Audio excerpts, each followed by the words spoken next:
Bendiciones, mis hermanos.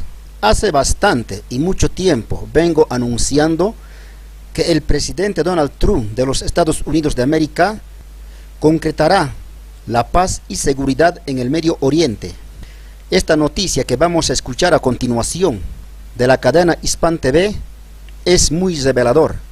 Los magnates del mundo se reúnen en secreto para el acercamiento entre las dos partes, en este caso Palestina e Israel. En estos días, estos dos pueblos están en peleas campales. Israel bombardea a los palestinos. Hay destrucción en el pueblo de Palestina. Todas estas cosas que está pasando en el Medio Oriente, nada más y nada menos, es para que al fin y al cabo haya paz y seguridad.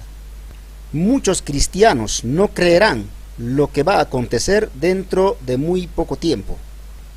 Donald Trump tiene el plan de llevar a la paz y seguridad el mundo entero, porque así dijo en sus declaraciones, en los discursos que hizo, tanto en Arabia Saudita como en Israel, y también desde los Estados Unidos. Acción, reafirmo mi compromiso a un futuro de paz y de seguridad para toda la región. Queremos un acuerdo que sea un gran acuerdo para los israelíes y para los palestinos. Mis hermanos, las noticias que salen cada vez más y más son reveladores. Aguardemos, mis hermanos, pero siempre estando al tanto. Como el Señor nos dice en su palabra, tenemos también la palabra profética más segura, a la cual hacéis bien en estar atentos hasta que el día esclarezca. Escuchemos, mis hermanos, entonces esta noticia reveladora que salió nada más y nada menos ayer mismo, y hoy les envío una vez más esta noticia importante. Esto es para el pueblo cristiano, porque el que no tenga a Dios en su corazón no se podrá dar cuenta fácilmente. Aquí está, mis hermanos, la noticia.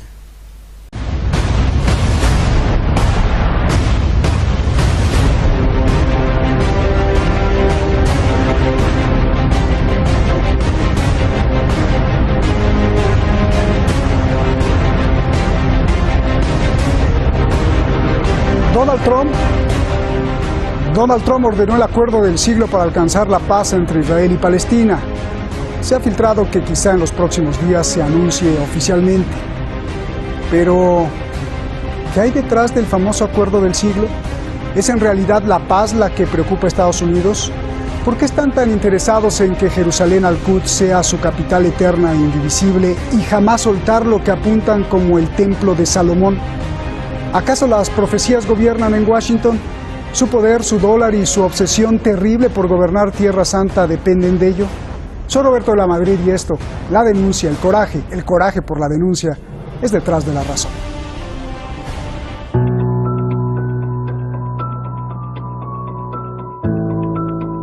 Es el plan del presidente Donald Trump. Según él, traerá paz al conflicto entre Israel y Palestina.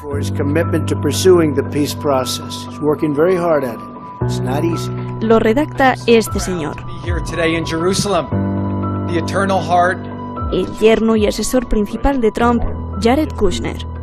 También lo redactan dos astutos abogados de las empresas de Donald Trump, Jason Greenblatt y David Friedman, quien además es el embajador de Estados Unidos para Israel, que curiosamente todos son extremistas de derecha en Estados Unidos que han dado dinero a los asentamientos israelíes sobre Palestina. Aunque es secreto, se ha filtrado que el acuerdo establecerá lo siguiente: los palestinos controlarán menos de la mitad de Cisjordania ocupada. Los asentamientos ilegales de Israel en la ocupada Cisjordania serán legales. Israel controlará el Valle del Jordán y de las fronteras con Jordania. En caso de que haya Estado palestino, será sin fuerzas armadas. Los palestinos perderán el derecho de regresar a sus tierras. Los palestinos recibirán fuerte apoyo financiero para el desarrollo en Gaza. La capital del Estado palestino será el barrio periférico de Abu Dis. Y, lo más controvertido, Jerusalén será la capital única e indivisible de Israel. Los palestinos abandonarán Jerusalén Este, al-Quds. Todo esto permitirá a los judíos sionistas apropiarse de lo que dicen es suyo, las mezquitas sagradas del Islam. Caliph built the famous Dome of the Rock over the site of the Jewish temple, not as a mosque, but as a Muslim monument, with anti-Christian slogans on it. Y entonces así poder construir encima el tercer templo de Salomón, una obsesión que el primer ministro de Israel confiesa y confirma. In Jerusalem, King Solomon built our temple, which stood for many centuries. In Jerusalem, Jewish exiles from Babylon rebuilt the temple, which stood for many more centuries.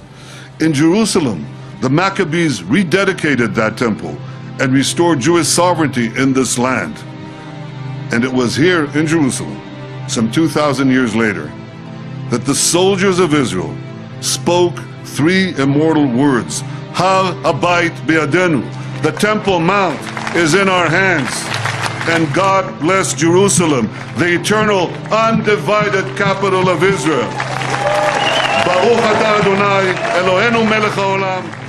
A Trump le gusta llamarlo el acuerdo del siglo, pero los palestinos le llaman la bofetada del siglo. Dicen que es una trampa. فالمؤامرة التي بدأت بوعد بلفور لم تنتهي بعد، وإذا مر ذلك الوعد المشؤوم فلن تمر صفقة القرن. Los palestinos lo único que quieren es que se reconozca el Estado palestino con las fronteras establecidas en 1967 y que su capital sea Jerusalén Este al-Quds, cuestión que el acuerdo del siglo de Trump borraría del mapa. نقدر نقول لا لمين مكان إذا كان الأمر يتعلق بمصيرنا بمستقبل قضيتنا بأرضنا بأهلنا بشعبنا لا وألف لا. والآن قلنا لا لترامب ولغير ترامب لا لن نقبل مشروعه. Las señales indican que Estados Unidos revelará muy pronto el plan. En los últimos meses, los emisarios de Trump y el primer ministro de Israel han visitado ciertos países árabes de la región para voltearlos contra los palestinos. ¿Escucharon, mis hermanos, bien la noticia? Dice el reporte, Estados Unidos revelará muy pronto el plan de llevar a la paz y seguridad en el Medio Oriente. Sigamos escuchando la noticia, mis hermanos. Eduardo, la pregunta también es para ti, pero primero comienzo contigo, Rubén. Vayamos con la pregunta medular.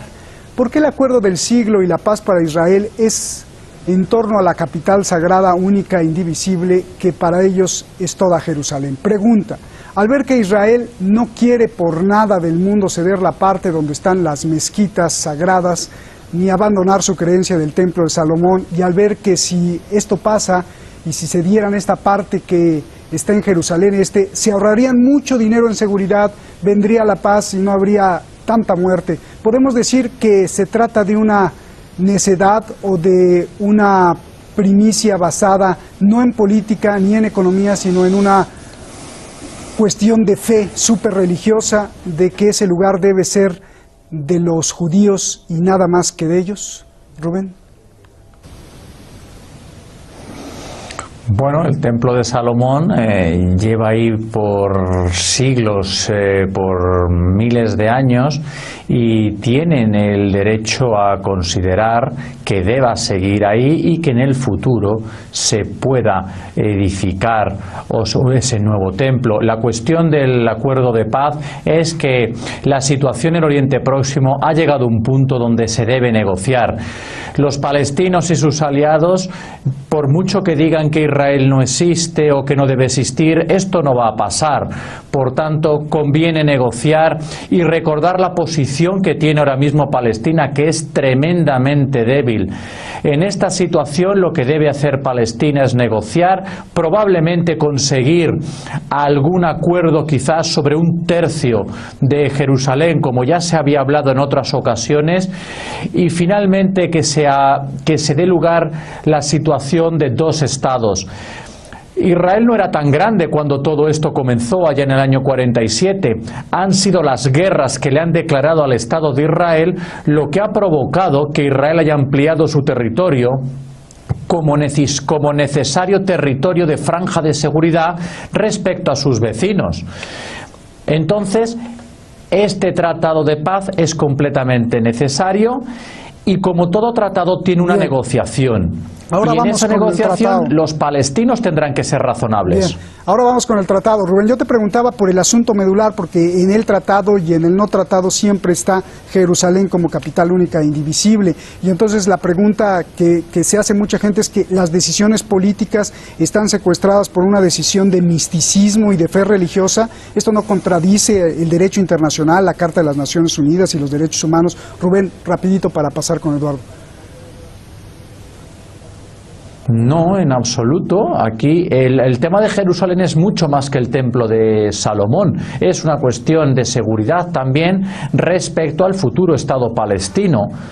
Bien. Por tanto, que hay además un argumento religioso, bien, ¿o acaso los palestinos no utilizan argumentos religiosos? Bien, vamos con Eduardo. Eduardo, a ver, antes de entrar al acuerdo y a las políticas de Trump, a mí me gustaría abordar este punto medular. Después de escuchar a Netanyahu, porque es tan importante, te pregunto a ti, Eduardo, para los sionistas y para Estados Unidos, que se construya el tercer templo de Salomón. Ahí lo pusimos, a Netanyahu diciendo y gritando, hablando sobre el templo de Salomón como una piedra angular de todo este problema. Te pregunto, ¿por qué, Eduardo, por qué es tan importante para los sionistas y para Estados Unidos este templo de Salomón? Es un aspecto simbólico de todo el conflicto, y hay que tener en cuenta que el Netanyahu lo que está intentando después de las elecciones de medio término en Estados Unidos es mantener y fortalecer su alianza con los líderes de las iglesias neopentecostales norteamericanas, que son los principales impulsores, hasta incluso más que muchas facciones sionistas, de que Jerusalén unificada sea la futura capital de Israel, y que se construya ese templo allí.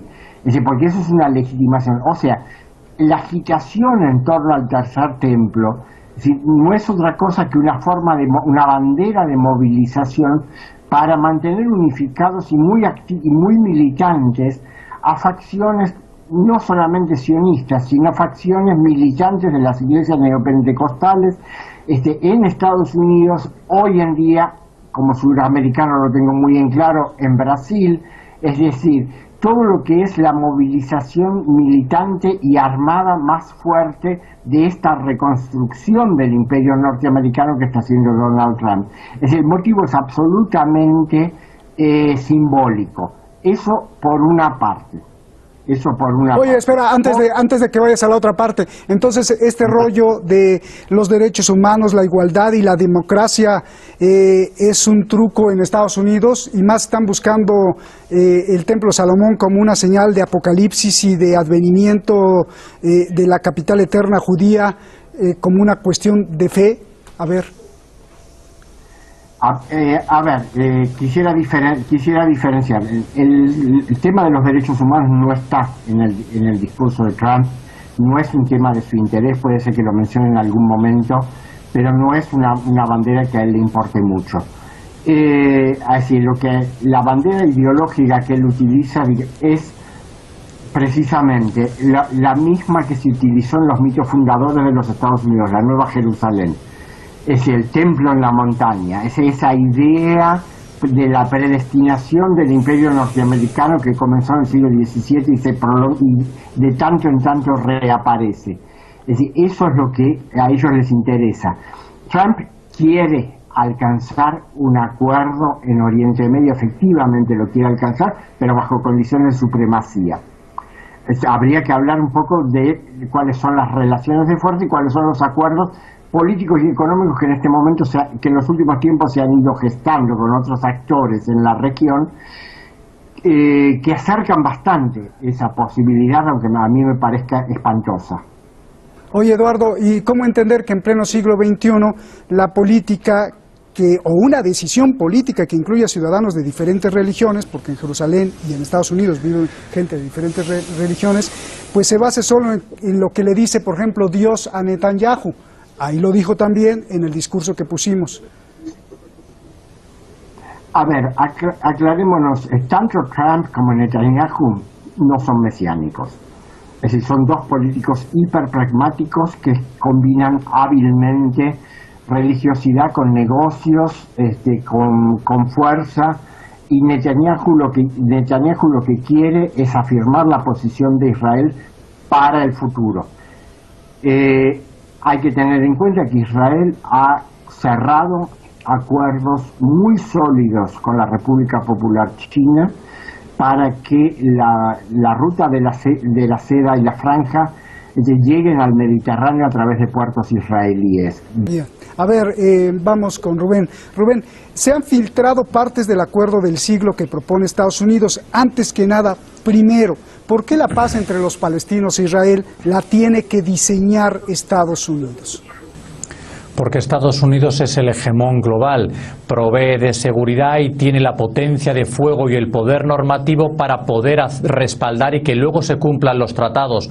El entorno internacional es un entorno anárquico, no tiene autoridad supranacional que obligue a todos. Entonces, en semejante entorno surge la figura de un hegemón bondadoso en este caso, que provee seguridad y respalda los tratados.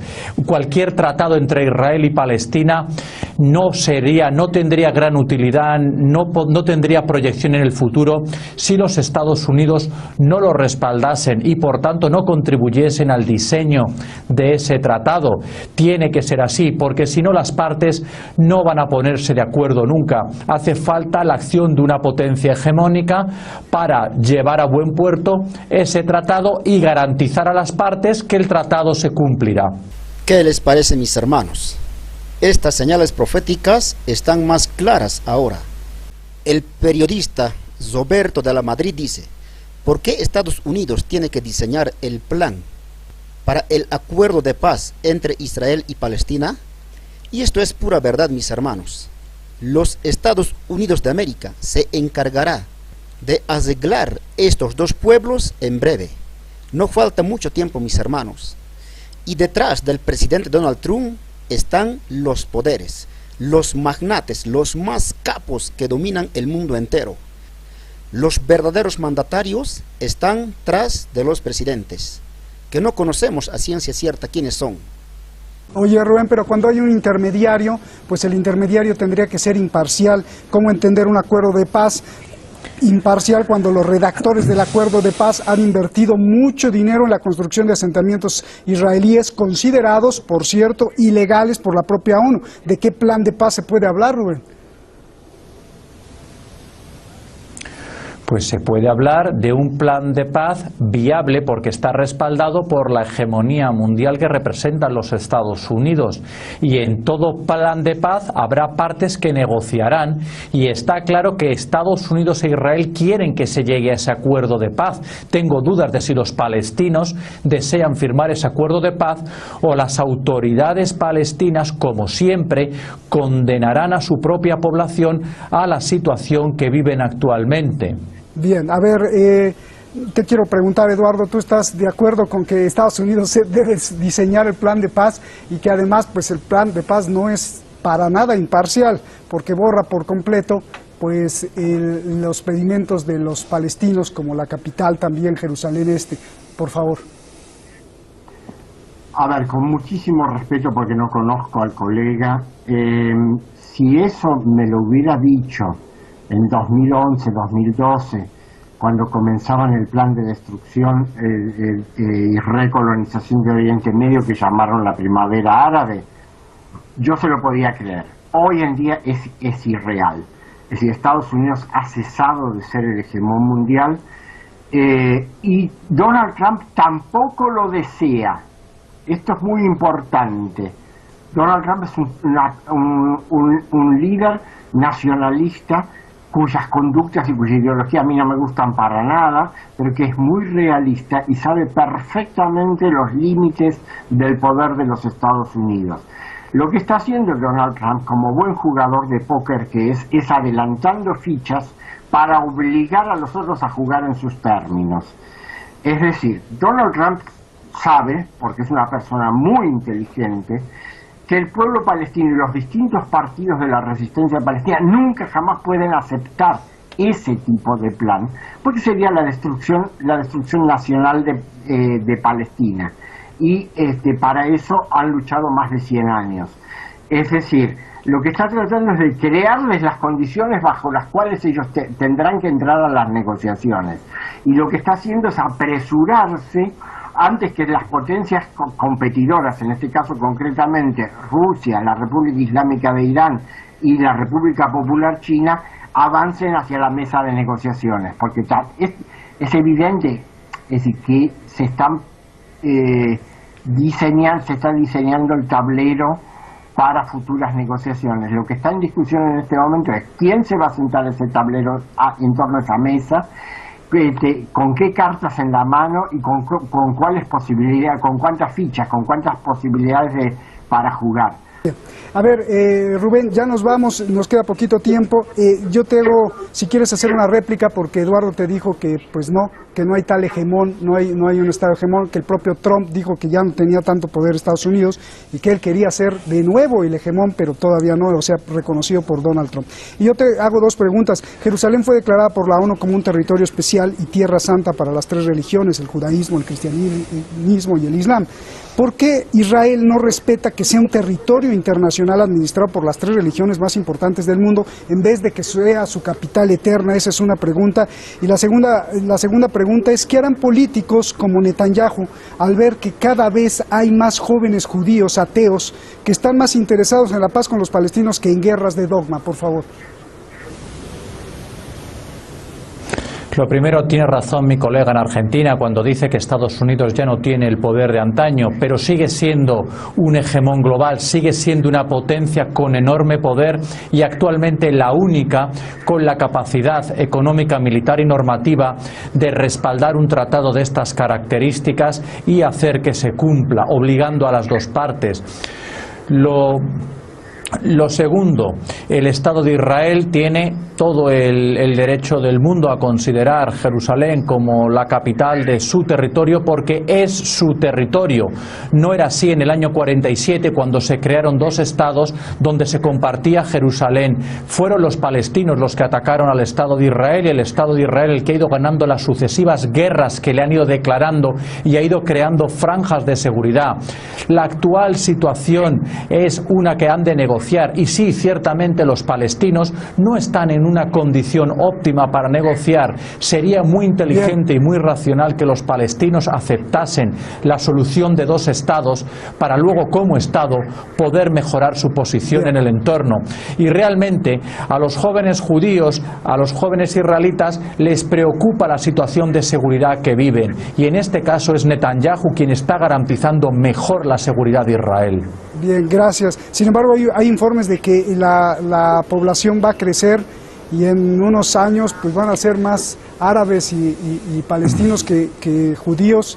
Y entonces, ¿qué va a pasar ahí, Rubén? Bueno, a ver, Eduardo, el propio Henry Kissinger dijo que después del 2020 vendrá la muerte para Israel. Por favor, Eduardo, 30 segundos porque nos vamos. No pude entender la pregunta, perdón, hubo una interrupción. ¿Qué futuro le depara a Israel? Porque el propio Henry Kissinger dijo que después del 2020 se extinguiría Israel.